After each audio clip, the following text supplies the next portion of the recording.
সুন্দরের অবহেলা আমি সইতে পারি না বন্ধু, তাই এত জ্বালা। এই কথাটি লিখেছিলেন আমাদের জাতীয় কবি কাজী নজরুল ইসলাম। ৮-৩-১৩২৮ বঙ্গাব্দ।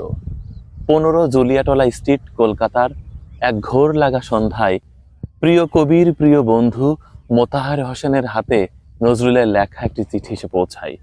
সেই চিঠিতে সুন্দরের অবহেলা সইতে না পারার যন্ত্রণার কথা বলা হয়েছে। শুধু তাই না, নজরুল আরও লিখেছিলেন, ফুল ধুলায় ঝরে পড়ে, মানুষের পায়ের নিচে পিষ্ট হয়। তাই বলে কি ফুল এত অনাদরের?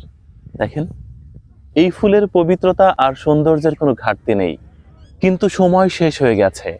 আর সময় শেষ হয়ে গেলে সেটি যত সুন্দরই থাকুক না কেন, তার আর প্রয়োজন নেই। কৃষক তাই এই ফুল সহ গাছ কেটে ফেলে দিয়েছে। আবার নতুন ফসলের জন্য প্রস্তুতি।